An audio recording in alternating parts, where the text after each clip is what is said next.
ಇನ್ನು ಕಳೆದ ಒಂದು 2 ವಾರಗಳ ಹಿಂದೆ ಕನ್ನಡಿಗರಿಗೆ ಅವಮಾನ ಆಗಿತ್ತು. ಅಂದರೆ ಸೋನು ನಿಗಮಿಂದ.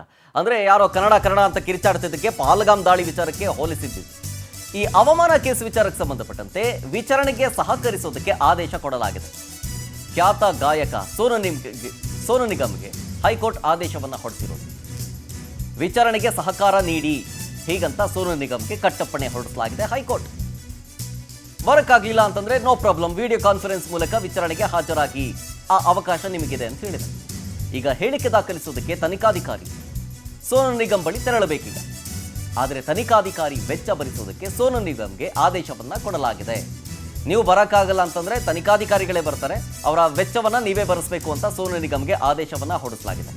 ಈಗ ಸೋನು ನಿಗಮ್ ವಿರುದ್ಧ ತಕ್ಷಣ ಬಲವಂತದ ಕ್ರಮವನ್ನು ತೆಗೆದುಕೊಳ್ಳಬಾರದು ಹೀಗನ್ನೋ ಸೂಚನೆಯನ್ನು ಕೂಡ ಕೊಡಲಾಗಿದೆ. ಯಾರೋ ಬಲವಂತ ಹೇರಿದ್ರು, ಯಾರೋ ಪ್ರೆಷರ್ ಹಾಕಿದ್ರು ಅಂತೇಳಿ ದಯವಿಟ್ಟು ಕ್ರಮ ತೆಗೆದುಕೊಳ್ಬೇಡಿ, ಕಾನೂನು ಕ್ರಮವಾಗಿ ನಡೆದುಕೊಳ್ಳಿ ಅನ್ನುವಂಥ ಸೂಚನೆಯನ್ನು ಕೂಡ ಕೊಡಲಾಗಿದೆ.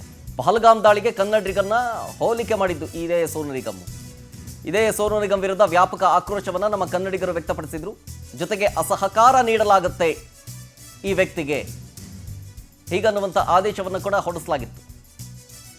ಕನ್ನಡದಲ್ಲಿ ಬಹಳಷ್ಟು ಸಿಂಗರ್ಸ್ಗಳಿದ್ದಾರೆ, ಯಾವುದೇ ಇವೆಂಟ್ ಆದರೂ ಪರವಾಗಿಲ್ಲ, ಅವ್ರಿಗೆ ಅವಕಾಶ ಕೊಡಿ. ಯಾಕೆ ಸೋನು ನಿಗಮ್ಗೆ ಲಕ್ಷಾಂತರ ರೂಪಾಯಿ ಖರ್ಚು ಮಾಡಿ ಕರೆಸ್ತೀರಿ?